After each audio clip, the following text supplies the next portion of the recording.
Mesdames et messieurs, bon midi. Je vous remercie. Good afternoon, everyone. Thank you for coming here for this workshop with Richard Etude and Alexander Sirois. I'm Frédéric Gagnon. I head up the Observatory on U.S. Policy. I also teach at UQAM. I teach U.S. domestic policy.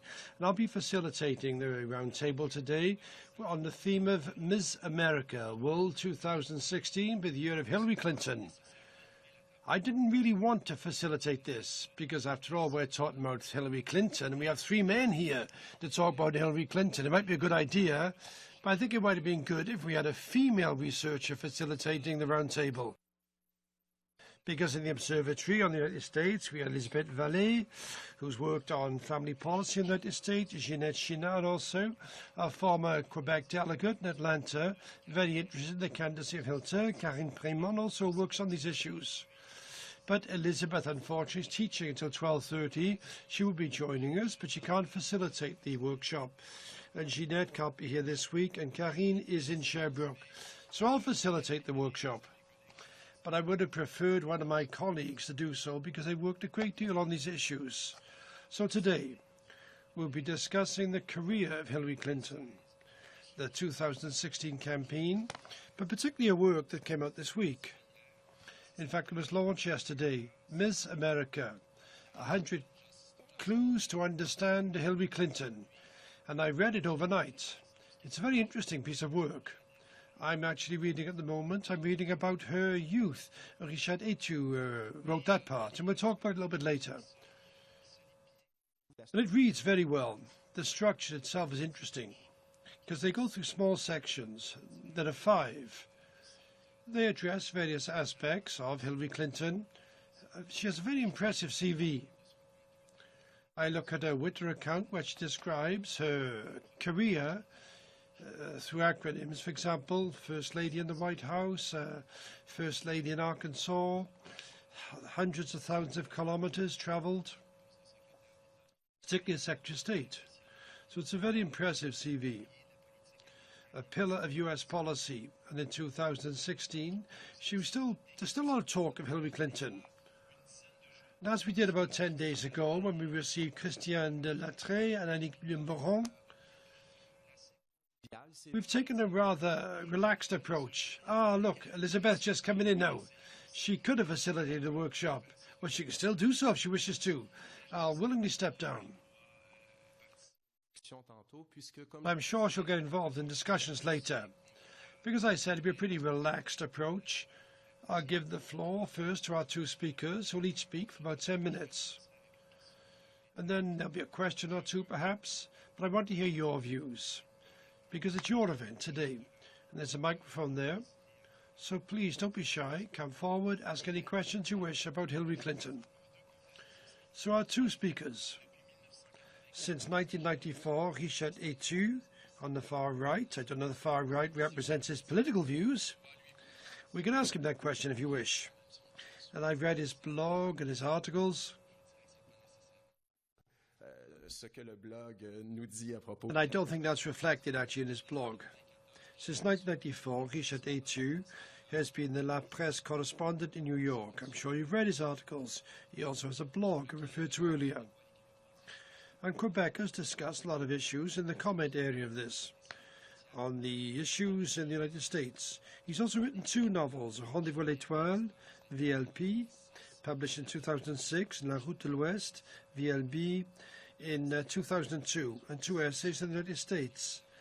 The Keys to the White House, with his colleague Alexander Sirois, which was published by La Presse in 2012, and he also published Open Letter to Anti-Americans, published in 2003. He lives in Manhattan, fortunately for him, with his family, and he covers U.S. policy in La Presse consistently and regularly for a number of years. His colleague and friend Alexander Sirois is an editorial for La Presse since 2015. Before that, he was responsible for the World section for 2015, a correspondent in Washington. From 2003 to 2006, he did that. He's written 2 essays. One he co-published with Richard Etude, which I referred to earlier, but also Obama, How to Rebuild America, in Voix Parallèle in 2009. So welcome to both of you. Thank you for being here. We worked together in the past, some time ago, and it's really good to see you again here in UQAM. So let's start with Richard and then Alexandre. Thank you very much, Frédéric. Thank you very much also to the school for welcoming us here today, which is really very appropriate for us. Unlike Donald Trump, we don't try to avoid debates. So we decided to debate this issue. That is, will 2016 be Hillary Clinton's year? And each of us will give 3 reasons why it will be Hillary Clinton's year, and 3 reasons why it won't be the year of Hillary Clinton. We'll be referring to our book, of course, in order to support our arguments. So 2016, I believe, will be the year of Hillary Clinton for 3 reasons. First, her resilience. She's a lady who's willing to learn from her mistakes and to adjust. And to really understand what that means when I talk about resilience. In my view, I think we have to go back to her family roots. And particularly the family life of her mother.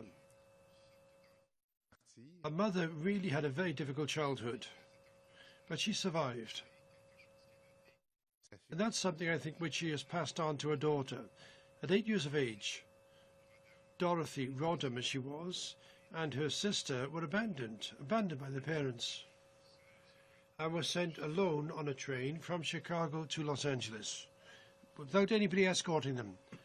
A child 8 years of age and 3 years of age. And for 10 years, the mother of Hillary Clinton was raised by a grandmother who would have been terrific in a film from Walt Disney where you're looking for a wicked stepmother. And this woman used Dorothy as really a servant. She had to do all the work in the house, all the domestic work. But she was treated with scorn, with contempt. She was insulted in front of other people. So it was very difficult for Hillary Clinton's mother to actually overcome this experience. But what enabled her to bloom, if you will, was when she was 14. She was adopted by another family from the Los Angeles region. And this family, of course, used her as a babysitter, but at the same time, they did show her a good deal of affection and a good deal of encouragement in her education and in the books she read. And Hillary Clinton said, my mother survived that experience because of a strength of character which is extraordinary, and this inspired me throughout my life. And if you want to understand how Hillary did in fact overcome the difficulties we all know about during her career, then you have to refer back to this very resilient mother. Another reason why I think she'll win in 2016 is because of her experience.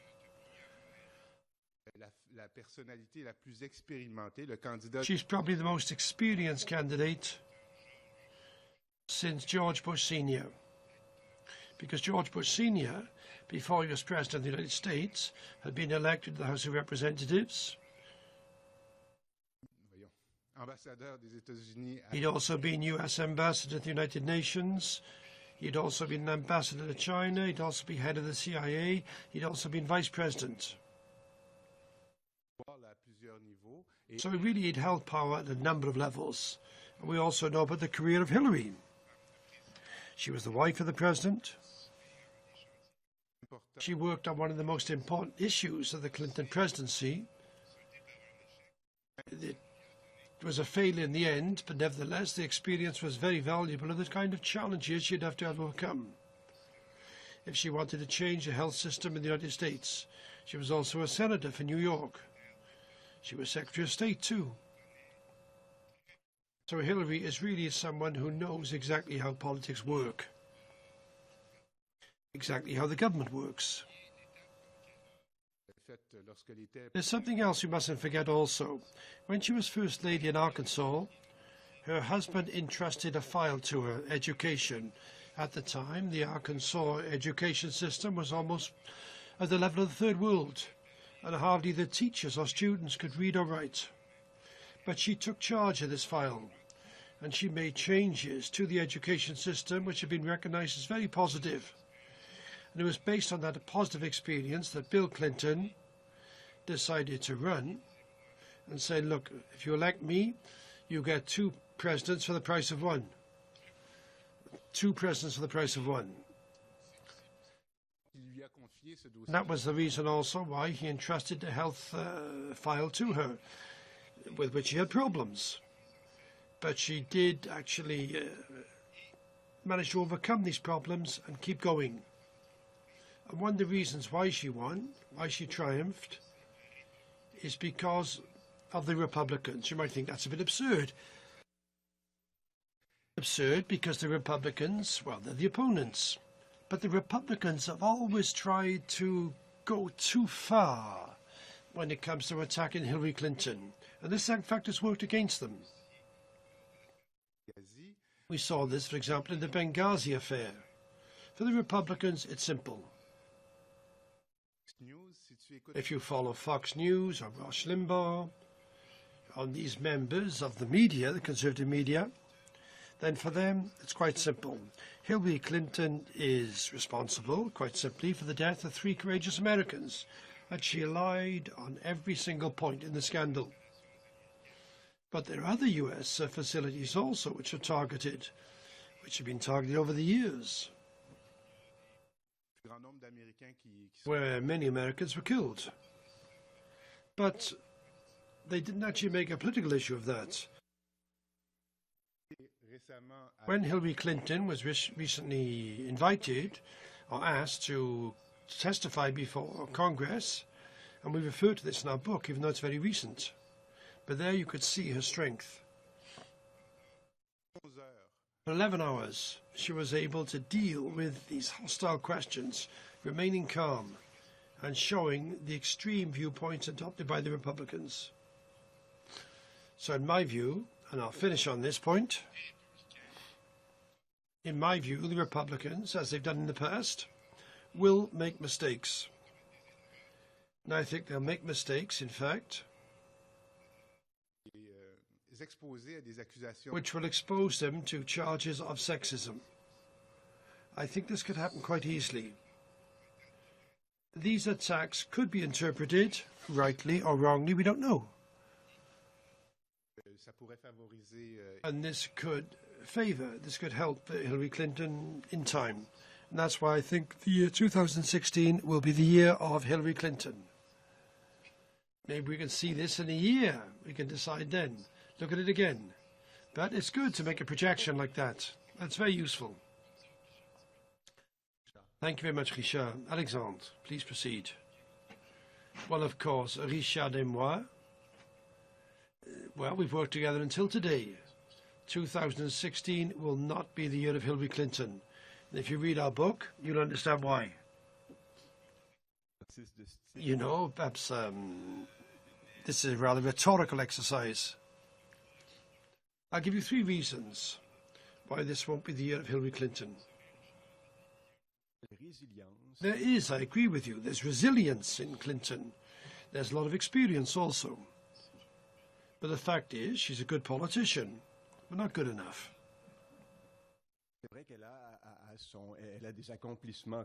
Well, of course, she does have, to her credit, certain accomplishments, like reforming the education system in Arkansas. But she's also responsible for a number of failures. We've seen this over the years. When you research about her, you realize that her life, it reads like a novel, with ups and downs, with triumphs and failures. Failures, resounding failures. And the health reform that Bill Clinton entrusted to her shortly after taking office in his first term was one of these resounding defeats. It was a resounding defeat for Bill and also for Hillary, but particularly for Hillary, because she really didn't do very well with this. For example, she decided that there'd be 500 people to actually be focusing, reflecting on this reform. And in 100 days, they had to produce a reform. It was much too ambitious in too little time. She decided to do this in secret. You can imagine the US political system, saying Clinton and the Democrats are plotting together.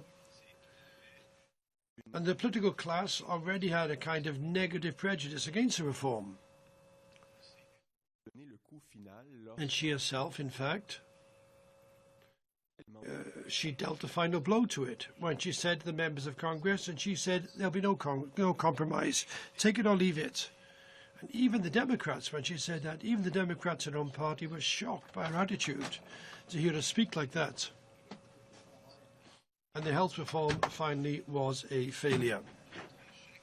Now, another failure, resounding failure, to show, in fact, that she might be a good politician, but not good enough to become president. You remember, and there's a chapter about this in the book, it was the race against Barack Obama in 2008. Now, Richard said, yes, but she almost won. Well, that's true, she did almost win. But the fact is she didn't win. And it was her fault. She found it very difficult to manage her campaign team, and that was a major problem for them. There was a lot of infighting, the advisors didn't get on with one another, there were too many chiefs, not enough Indians. And she was never able to stamp a foot on the ground and say, look, I'm the boss here. It's my campaign, I'm the boss. Right, now you listen to this person, he's in charge of you. And she wasn't able to do that. I don't want to give a postmortem of a campaign, because we're in the middle of a campaign here, but you know, all the emails which are made public, so many advisors insulting one another in private first and then became public. Now, another important fact, in fact, that she was poorly advised. And she didn't realize this quickly enough. In 2008, her senior advisor, Mark Bryn, said to her, look, Hillary, you are another Margaret Thatcher. You're the Iron Woman of US politics. Now, this meant, in fact, as a result, that she wouldn't show any emotion. She thought that she was going to be feared rather than being loved. And she wasn't going to campaign as a woman. And a lot was written about this in 2008. The United States could perhaps have a first black president. But few people wrote the United States could first have a woman president for the first time. And one of the reasons is because really Hillary's campaign, there wasn't a lot of talk about it. Now this year it's different. I think they've learned the lessons in 2008. Until they finally realized, I don't know if you remember, there was a caucus in Iowa, first stage in 2008 for the investiture. Barack Obama won very easily. And then they thought it was the end. For the first hurdle that Hillary had fallen. The second stage, in fact, was New Hampshire, and Obama had 8 or 9 point lead in the polls. But then, on the eve of the vote, Hillary, well, she almost started crying, sobbing, when she explained it's very difficult to conduct a campaign like that for a woman. But this made it seem more human, and then she won the primary in New Hampshire as a result. Unfortunately, it was too little, too late. And she took too long to realize, in fact, her campaign hadn't been good enough. Now, the second reason why 2016 won't be Hillary's year, it is that there are too many Americans, and we've realized this for years, they don't think she's honest. They just don't trust her. We saw this in a town hall debate, for example, the last few days in Iowa. There was a young person who actually asked her the question, who said this to her.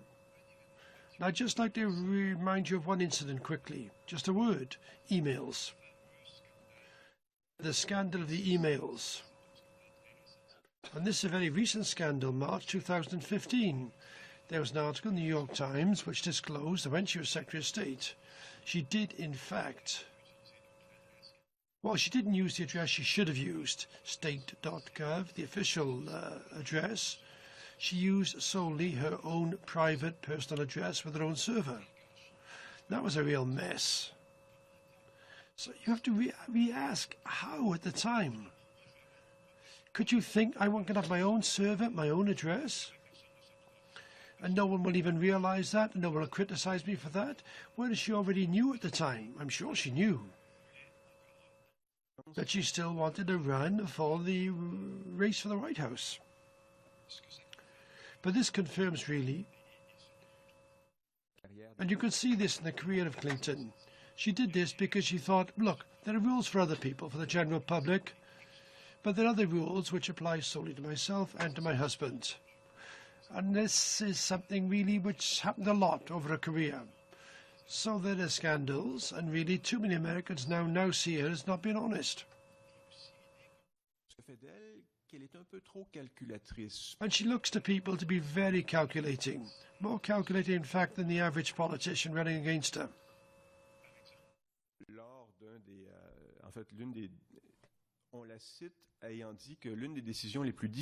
One of the most difficult decisions in her life, apparently, was to decide whether she would stay or not stay with Bill Clinton when Bill betrayed her with Monica Lewinsky. It wasn't the first time he betrayed her, but that was the one we heard about the most. And of course, that caused a whole crisis in the U.S. So she decided, and this is explained in the book, that she would stay with Bill. Well, why? When your husband or your spouse makes a mistake, doesn't necessarily mean that the rest is problematic, it's a waste of time. But some people said, well, okay, she's staying with him because she's thinking about her future political career, right? So it's difficult for her, really, to show that she's honest and that she's not calculating.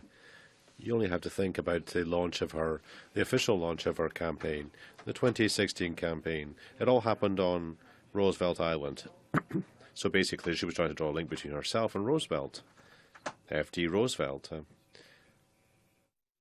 Now, during her 2 terms as senator, she would have never have dared to make a speech on Roosevelt Island. She's become much more progressive. Well, she's become progressive again, because she's always been pretty left-wing. But now publicly, during the campaign, she's become left-wing again, much more than she was when she was a senator, because she's realized that Bill, well, he governed center-right, and it worked. She thinks that might work for her also. Now, the third reason why 2016 won't be Hillary's year, well, she lacks authenticity. In the book, we explain, and I like the image of Maureen Dowd. She a columnist in the New York Times compared her to the Snow Queen.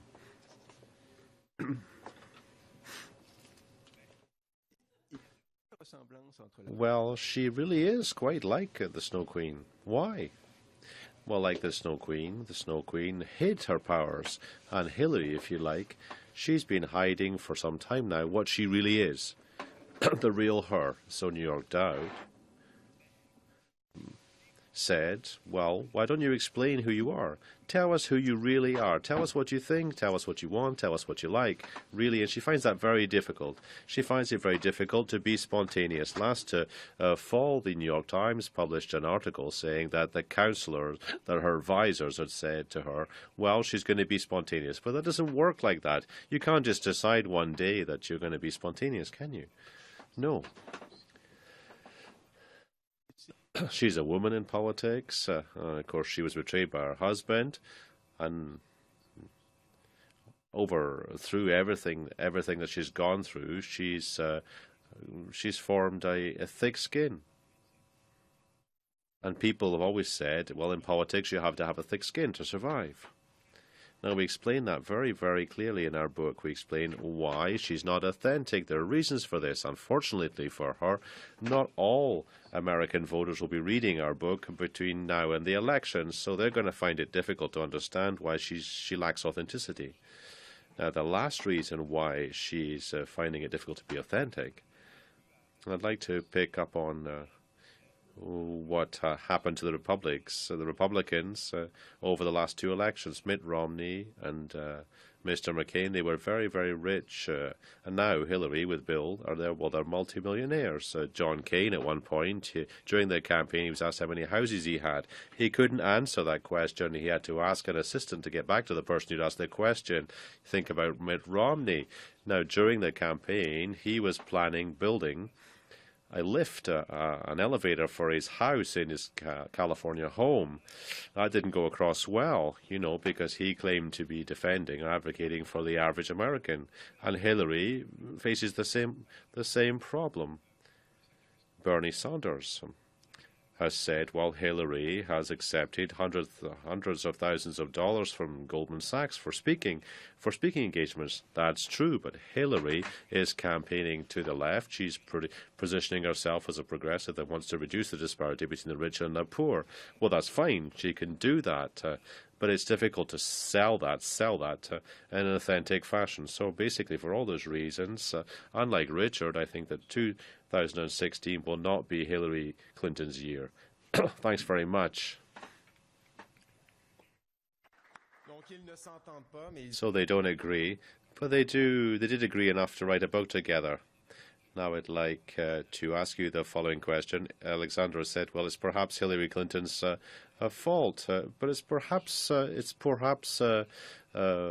because she's not here at the optimal time.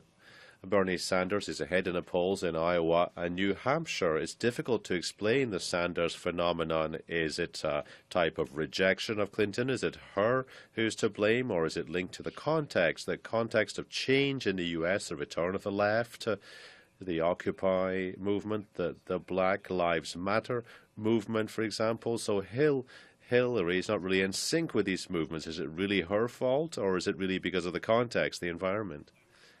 I'm talking about 2016 here. Well, I'd just like to kick off by saying, well, really, we were playing devil's advocate, right? She could win in 2016. We both realize that. But it's very unlikely that Bernie Sanders actually win the race to be the Democrat presidential candidate. It's very unlikely that he beat Hillary Clinton. It's very little chance that we see Donald Trump hugging some Syrian refugees in the U.S. It's possible, but it's very unlikely.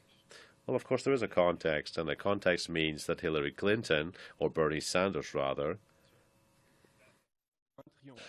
will win some of the initial primaries now in the U.S., and I think a New York Times poll jointly with CBS last year showed that 2/3 of Americans, Republicans and Democrats together, while they say that there's a too great a disparity between rich and poor in society. 54% of America's Democrats and Republicans say that the government should do something about it. This is what Bernie Sanders' message is, really.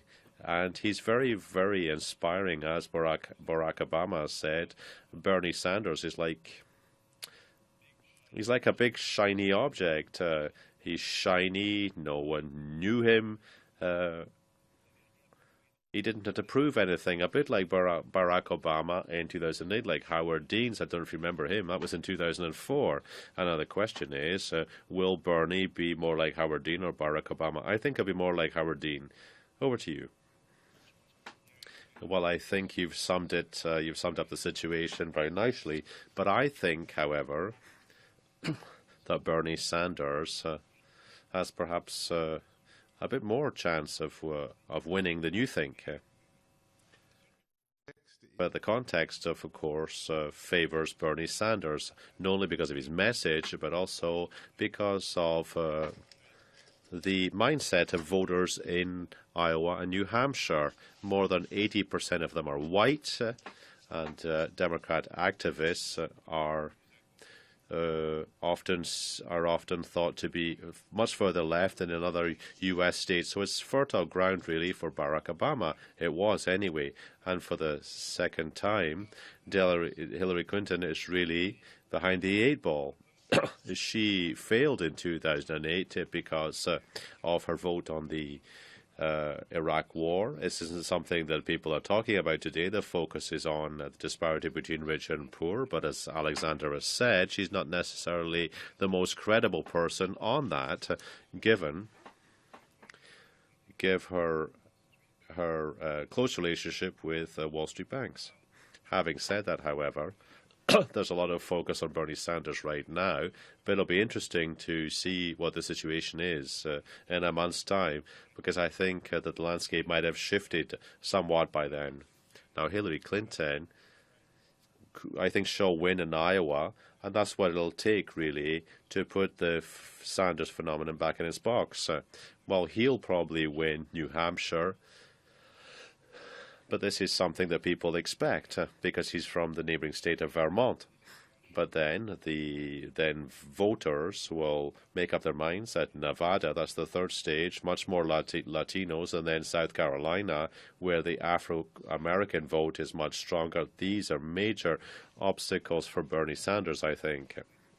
There's also the women's vote in the Democrat camp. One of the pillars of their grassroots, of the base, are women. Now, to what extent can Bernie Sanders actually reach out and win those voters? The Afro-American vote also, can he win that? There are a lot of questions around that. So I think this is the perfect storm for Bernie Sanders in Iowa, and we'll see. Now, the women's vote, I read the first half of the book, and in it, it talks about Hillary Clinton being a bit really divided between her identity as a woman and her career. Of course, she was the governor's wife, the president's wife. She doesn't know whether to keep her maiden name when she married. That was a difficult decision for her. There's a lot of debate in the women's movement as to whether she really is a feminist. What's the image of feminism that she embodies for you? Now, there are different types of feminism in Quebec. Now, do you think that what feminists are saying about her is warranted or not? Well, it's an interesting question, I think. Of course, she's a candidate, she's a traditional type candidate, but she's also a symbol. She's the first woman to run for the presidency, but women, depending on their age, actually react in a very different way when you say, well, will she become president? The first female president of the U.S. Now, among younger people, younger women, well, they're a bit skeptical about the feminist ideas or ideals that she embodies. These people say that it's only a question of time before the U.S. has its first female president, and it doesn't necessarily have to be Hillary Clinton. Why? Well, because the files of the issues that she's focusing on are more centrist for younger women. They think it's much more important to have a progressive vision, a progressive and broad progressive vision, and that's embodied by Bernie Sanders, I think, and that's what young women are saying. But among older women, among those voters who voted for Hillary last time, many of them want to see Hillary Clinton be the Democrat candidate. But among feminists who define themselves as such, well, there's a debate going on. The debate is it more important to advocate for the progressive ideals, as Bernie Sanders is doing? And there are feminists who say, well, I prefer Bernie Sanders for that reason. And others are saying, well, no, hang on a minute. It would be important to have someone who can win, who is in a good position to win the presidency, and who is a woman also. And for the first time ever, actually breaks the glass ceiling. So there's a major debate going on. The same question was asked last week in a New York publication. Two feminists really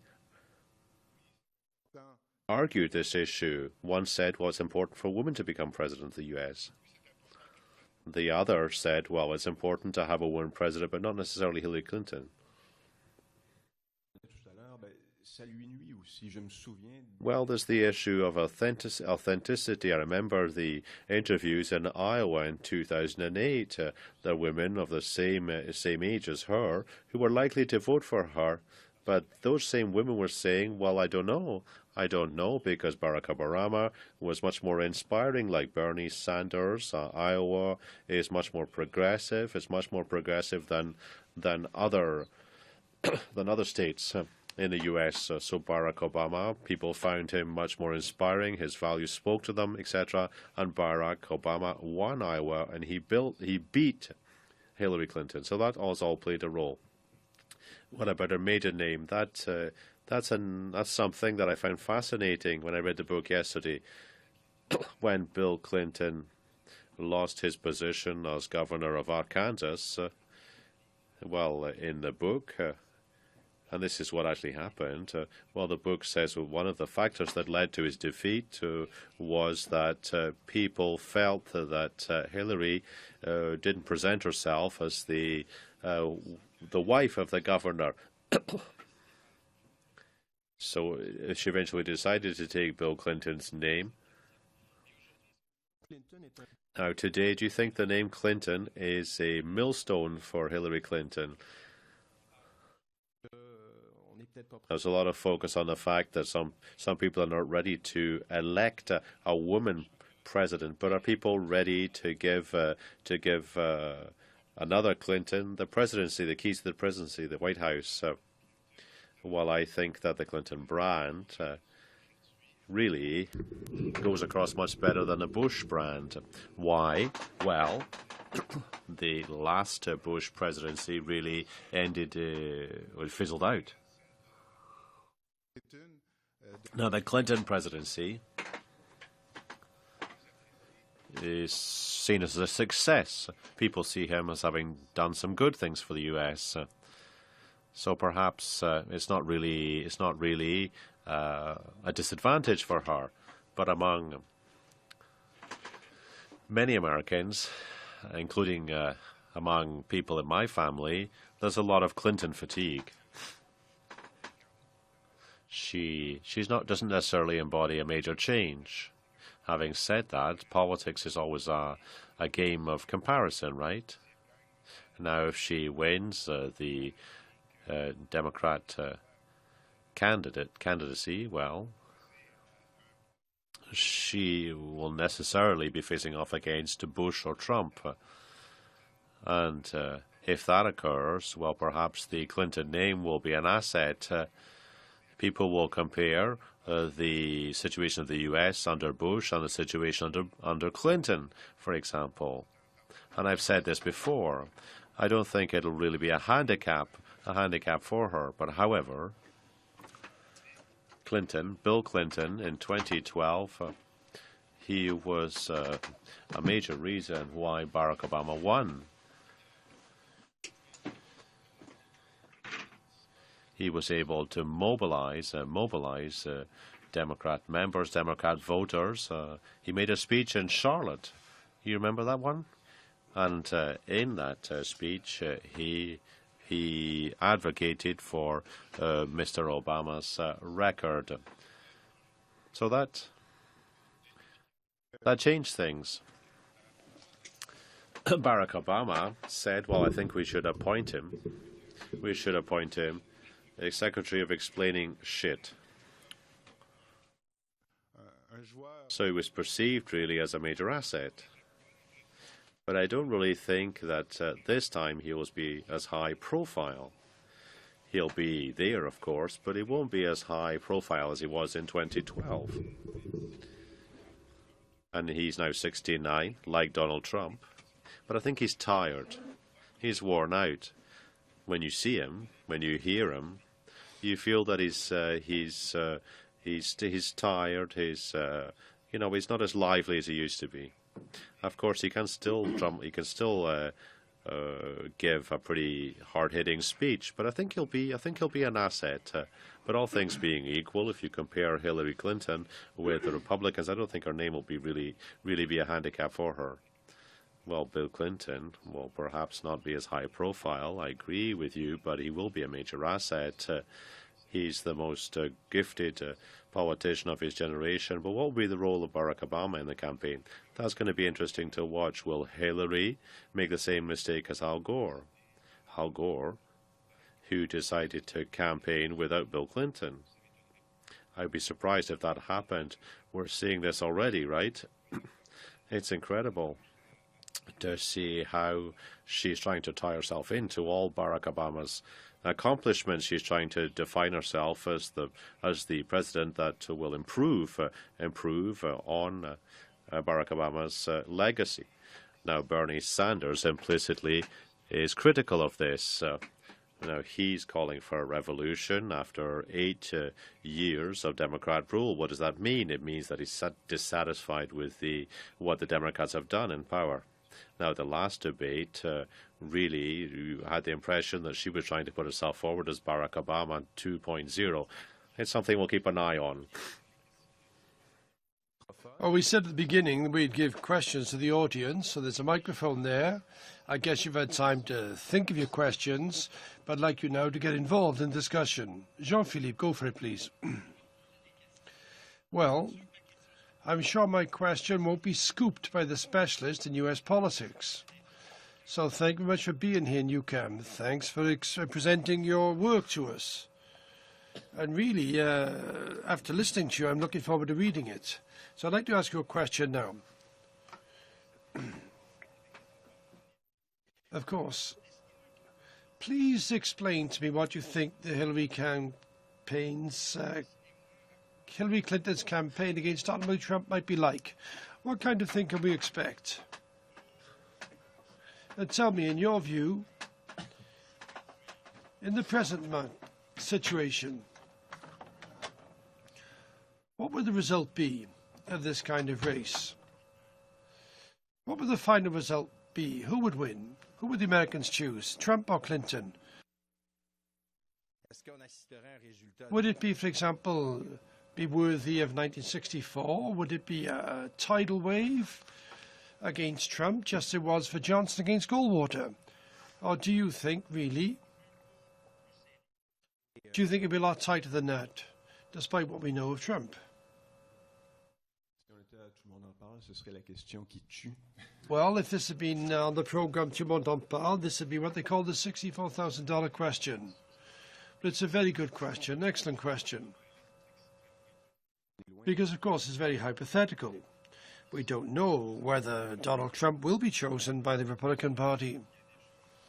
I think there's still a good chance that a more moderate candidate, closer to the establishment, someone like Marco Rubio, for example, might be selected. He might as the Republican candidate. Now, what's interesting here is that Hillary Clinton, well, she's got a lot of high negatives in the polls about her. A lot of people say they don't like her. And the same thing applies to Donald Trump. There's a high percentage, a big percentage of Americans, really, who don't want to have Donald Trump as president. So I tend to think, of course I have to qualify this, because I've already said that Donald Trump could end up as a lot of radical candidates. In other words, he might collapse, his support might collapse towards the end of the race. There's an expression used for this. The higher a monkey climbs up a pole, the more likely you are to see his backside. And you find really it's not very pretty. And this is a theory which really applies pretty well in the primaries. For example, Iowa and New Hampshire. Oh. Well, it's very metaphorical. I'll try and explain this to you. In the last race for the White House, there were Republicans. Almost every candidate managed to get to a certain level, to the top of the poll. I don't remember Bachmann, Herman Cain. They were all leading in the polls at one point. But then when they reached the top of the poll, then the journalists thought, now we have to really write about what they've actually done, what they actually think. And people started to read about this, and people started to realize, well, we really don't like what we see. And they fell down again. And I believed that the same thing would happen with Donald Trump. That's not what's happening. So really, it's wide open. We don't know what might happen. What might happen if you were to be elected against a candidate like Hillary Clinton? And don't forget, she's not Barack Obama. She has a lot of weaknesses. And of course, something will happen, perhaps, as happened between Lyndon Johnson in 1964 and Goldwater. There might be a Democratic tidal wave with just a few victories for the Republican in a few states, with a percentage of around 30%. Well, as I say, what I'm saying here, I really have to qualify it. For the campaign of 2016, I can imagine it very well if it's Hillary Clinton against Donald Trump. Hillary will, in fact, use again the same strategy as Barack Obama. That is, insofar as possible, to mobilize the Democratic base. Women, Latinos, blacks. And how will she do that? Well, she described a Republican opponent as being an extremist. And Donald Trump, of course, has said enough himself, has done enough himself the way he's behaved in order to confirm those views. So it seems pretty clear that if I was a Democratic strategist, that's the strategy I would advise.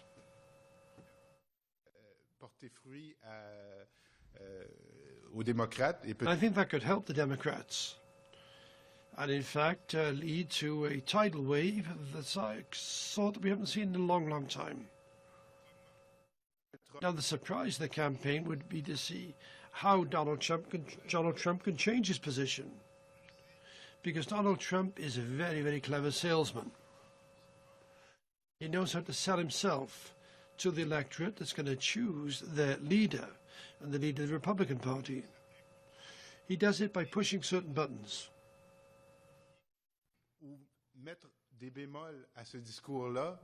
They might try and tone down the approach he's taken during the election campaign and then address both Democrats, independents and Republicans. Because he's not really a Republican. You can't say he's a conservative. He said everything and he says the opposite. So I think he's got a wide range of views. He's already, in fact, started to help the Democrats by saying, look, I could work with people like Nancy Pelosi, who's the leader of the Democrats in the House of Representatives, or with Chuck Schumer, for example. Probably the future leader of the Democratic minority in the Senate.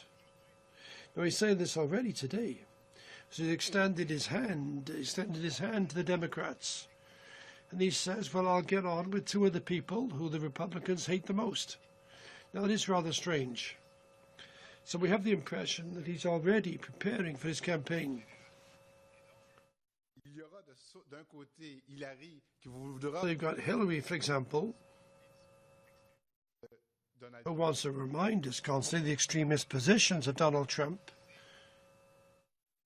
I'm sure she'll be able to mobilize the Democratic base, which will be horrified by the idea of having Trump as president. But the Donald Trump she's going to attack won't exactly be the same as the one you've seen in the primaries. That's my projection. As a journalist, well, I'm very enthusiastic, looking forward to this. So you need to read this book to understand who Hillary Clinton really is. And if Donald Trump, in fact, is chosen, we need another book to explain who Donald Trump is. And you say that, for example, maybe your hope will be achieved. And Alexandre, there was a comment on Twitter who said they wanted to know, for example, you gave the image of the Snow Queen about Hillary, but they want to know where's Olaf. You talk about the possibility of a feminine candidate, a first woman president. Let's go to 2018 now. What will be the impact from the election or the non-election of Hillary Clinton? For example, what we saw with Geraldine Ferraro. Because a non-election nevertheless did have an impact. It seems that women were slipping back in political life. And Richard talked about the glass ceiling that has been broken. If Hillary Clinton is elected, will the glass ceiling then be really broken? That's a very good question. Non-élection d'Hillary Clinton. The non-election of Hillary Clinton first. Donc on en revient à potentiel de Donald Trump ou peut-être. Then I guess that might mean that Donald Trump would be elected. We don't know yet. It probably wouldn't be very good news for women, period. For example, there were comments by Megyn Kelly a few days ago.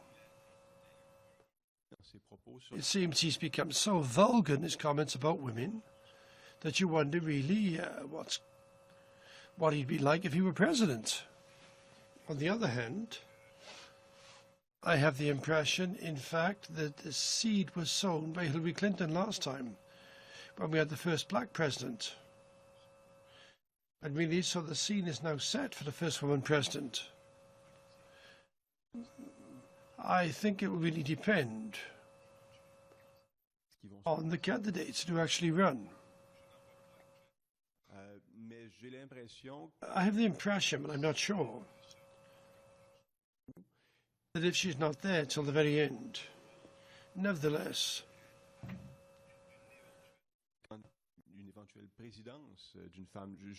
she will lead to the eventual election of a woman. I don't know if this is really a setback for a woman president, the fact that Hillary doesn't win this time.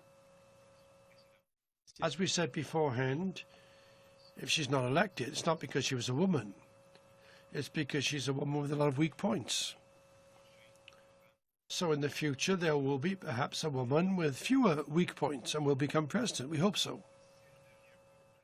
If she doesn't become president, I think nevertheless there will be a woman in the White House. Because it'd be in the interest of the Republicans really to run with a joint ticket, a mixed ticket, a balanced ticket. And that woman could be, for example, the governor of South Carolina, Nikki Haley. And, you know, she looks pretty good. So she's a woman. She's also the daughter of immigrants.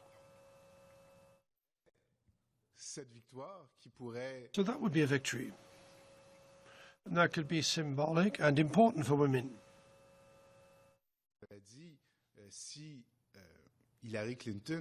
If Hillary Clinton were to break through the ultimate glass ceiling, I don't think there would be such a change that people could actually say, well, look, that's what a woman can do in office. Among the black population, for example, there's a certain disappointment, you see, about the presidency of Barack Obama. Well, I know he's Afro-American, but what has he actually done for his community? Well, there's a certain feeling of disappointment. So you can't really say it's just enough to elect a woman to the White House to see any real change on the ground. Or a different way of using power.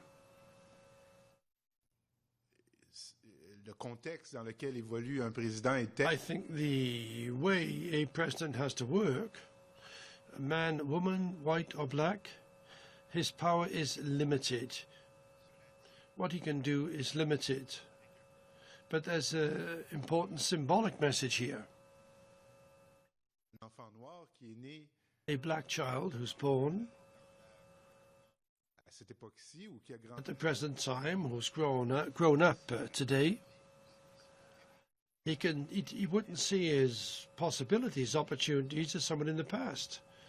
And when, for example, in the polls, you ask whites and you ask blacks noirs se sont améliorés. if interracial relations have improved, if the American dream still exists, the whites will be a lot more pessimistic about the American dream and the quality of interracial relations in the United States, whereas the blacks, for each of these questions, are now a lot more optimistic. Now, why is that?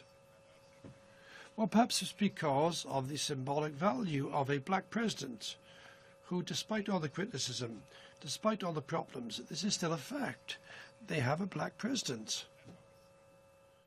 And therefore, it's in that light that we should perhaps consider a woman as president, even though she doesn't do anything to change the situation of women. However, when she's in office, that could actually change how women see the future. Excellente question. It's a very good question. If you wish also, you can ask your questions through Twitter by using the hashtag United States 2016.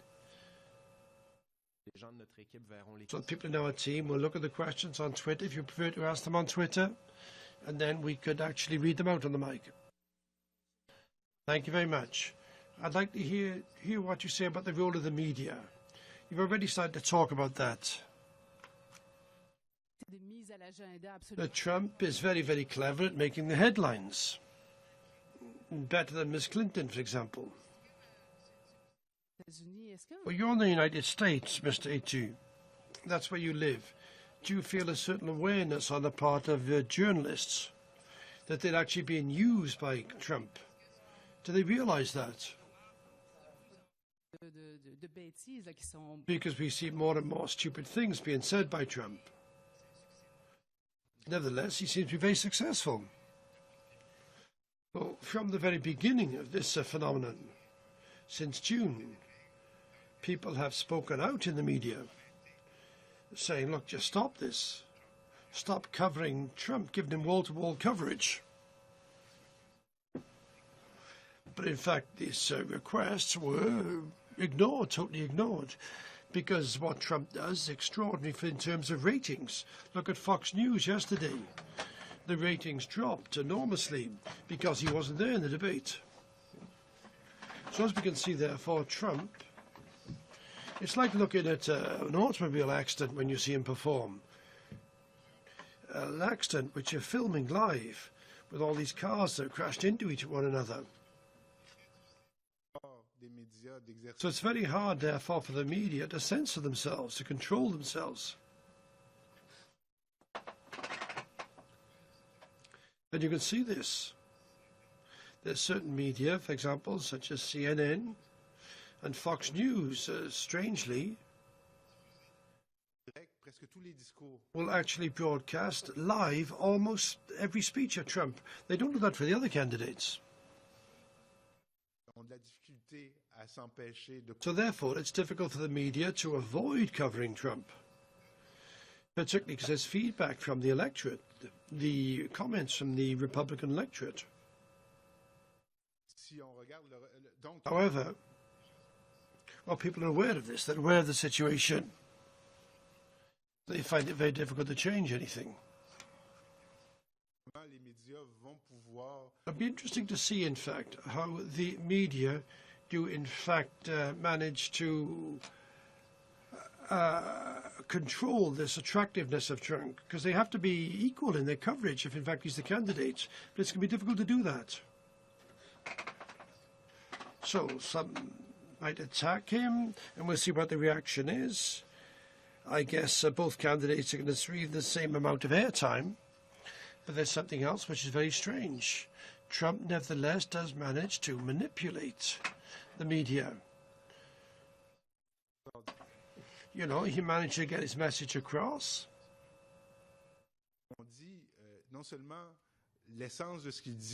Because the fact is that the essence of what he says is not really American, when he says he's going to shut the doors to immigrants.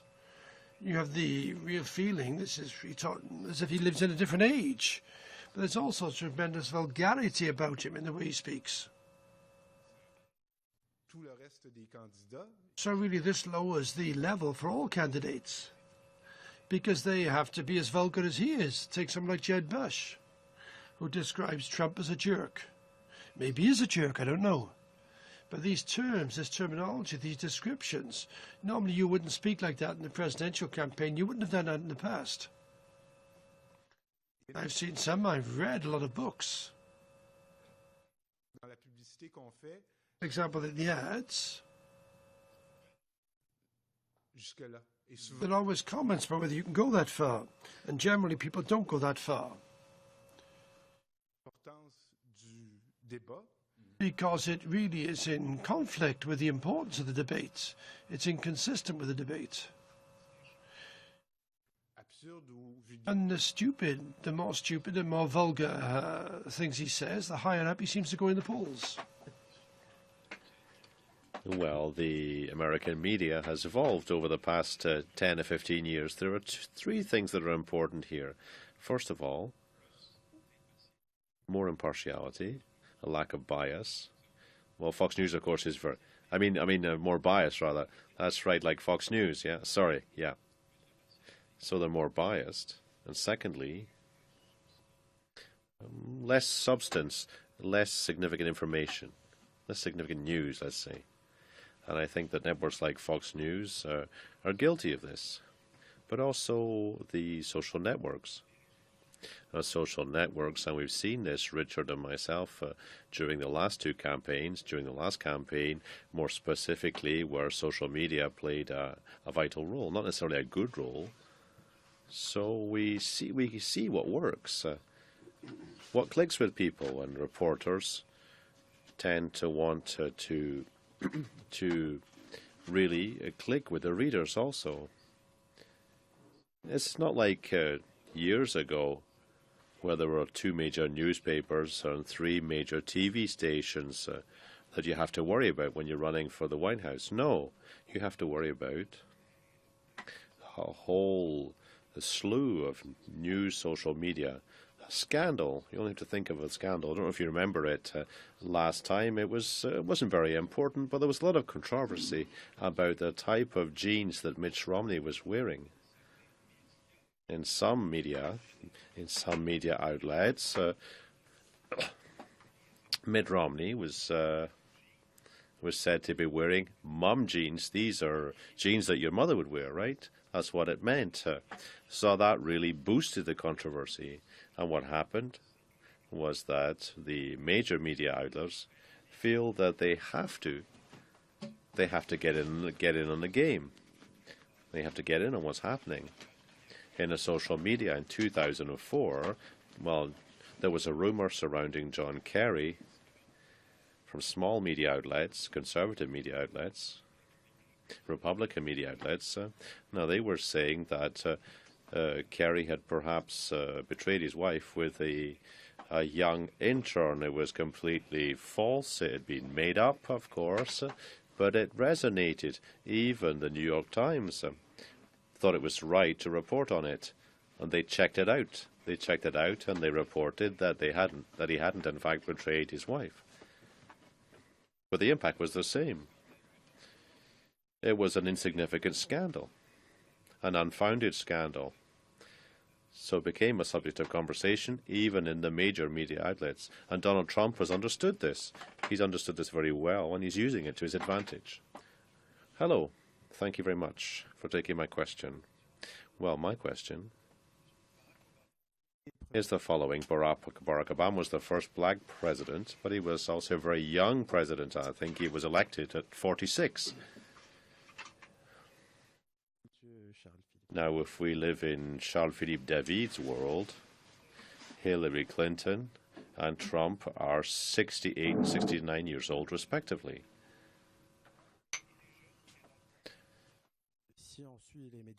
Now, if you look at what's being said in the social media, young people are behind Sanders. He's left-wing. He's involved in Occupy Wall Street, the Occupy Wall Street movement. He's against the 1%, etc.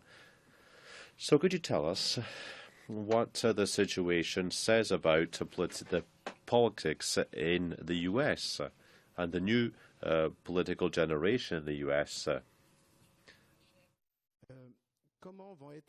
And what will the relationship be between our Prime Minister here in Canada, he's very young, and one of those candidates, if ever they're elected, of course? Well,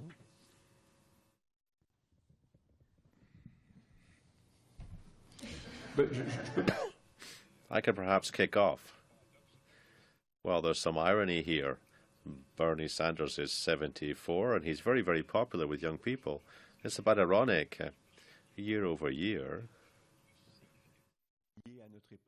Well, things every 4 years, in fact.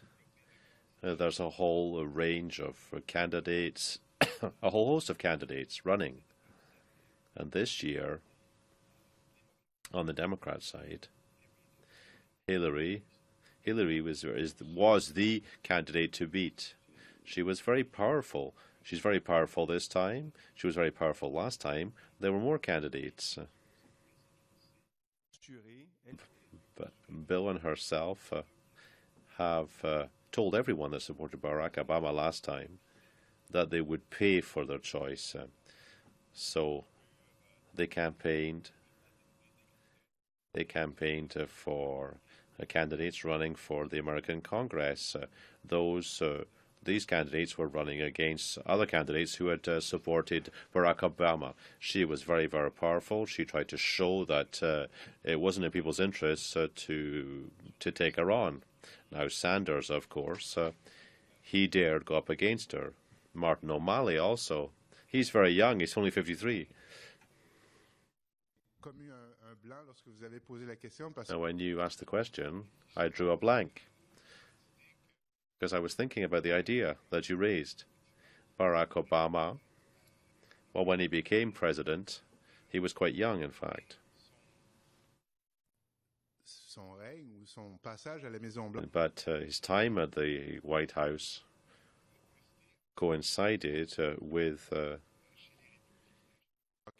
huge Democrat losses in the House of Representatives and also in the Senate and across governorships across the U.S. It's fascinating to see just how many Democrat leaders lost their seats during his presidency. So that's perhaps a negative reaction by Americans to his legacy, but there are other factors also. But it reduces the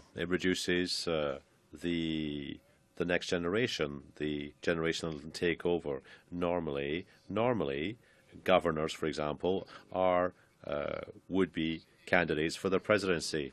Now, the Republicans thought, oh, great, we have so many possible candidates, 18, 20 candidates at the outset.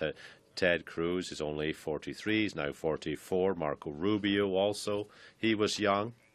But now they're panicking. Why? Well, no matter how young they are, now Ted Cruz, for example, is perhaps the best placed in the polls to beat Donald Trump. Well, his policy take us back to the 50s. They harken back to the 50s. So the situation's a bit strange. Now, Rubio, he's very, very young. Perhaps he might surprise us. Perhaps he might come up the middle and actually win for the Republicans. So there is room for young people, but the dominant candidates now are those in their 60s or almost in their 70s. And of course, Bernie Sanders, he's already in his 70s, remember. But it's incredible to see that he's got 74 years. He's 74 years old. But his discourse, his program really speaks to young people. He talks about political corruption. He talks about Wall Street's misdeeds. He talks about the disparity between the rich and the poor.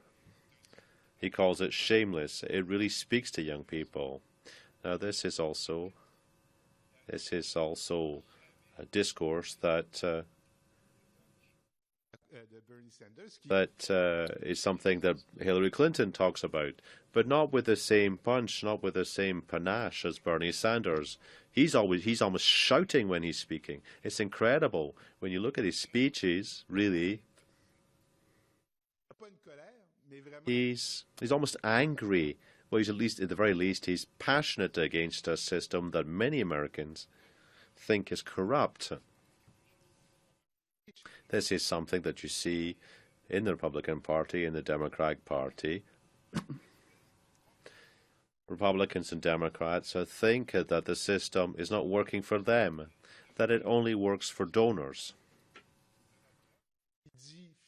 This is why Donald Trump is saying that he's financing his own campaign. Bernie Sanders is not accepting backing from any major donors. Well, that's the situation now. We'll see if that continues, of course, but this is why they're so successful. Now, just to conclude, one final question. When we talked about American politics to the former Quebec Premier, Bernard Landry, he said, well, Hillary Clinton has Quebec roots. Did you know that? And you talk about this in your book. Now, my question is the following.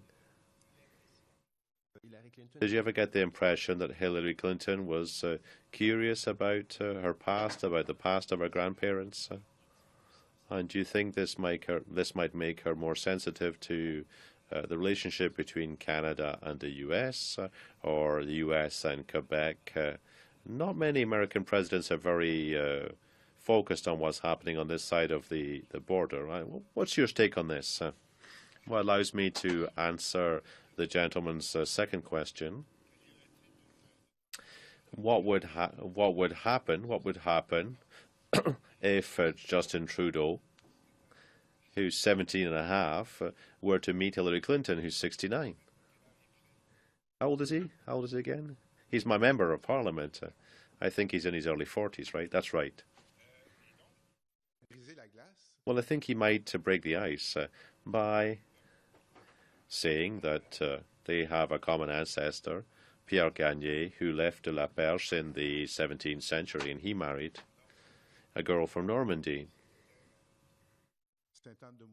Sainte-Anne-de-Beaupré. I can't remember the year. So that's their common ancestor that links Justin Trudeau and Hillary Clinton, and Céline Dion also. So to break the ice, he could perhaps mention that relationship. But having said that, of course, Hillary Clinton did admit in her memoirs that she had a French-Canadian ancestor, but she's never actually bragged about it.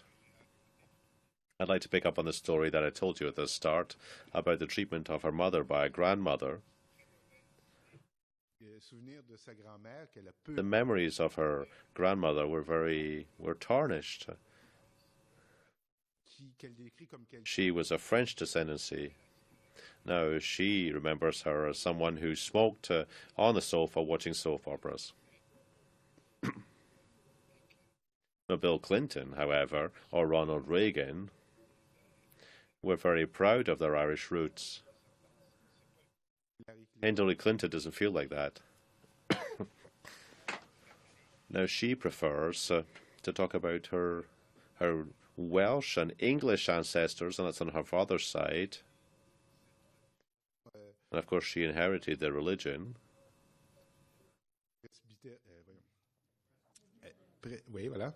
Presbyterian religion. So for her, really, that's very important in her life. Now, this is what her British ancestors brought over with them from Britain. This is something that she focuses on. Now, I think that she might perhaps look into her French-Canadian roots before she meets Justin, but she never talks about it now.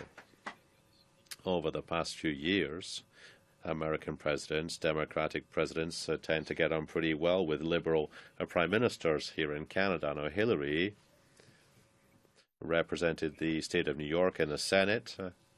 When she was in Washington, she met with Jean Charest, for example. So she was very aware of the geographic closeness of the two, of Quebec and New York. Well, we'll see. Madam America, that's the title of the book. 100 ideas to allow you to understand Hillary Clinton. It's available at the University Bookshop. I would advise you to go and get a copy. On behalf of the Observatory, the U.S. Observatory, on behalf of the team, thank you.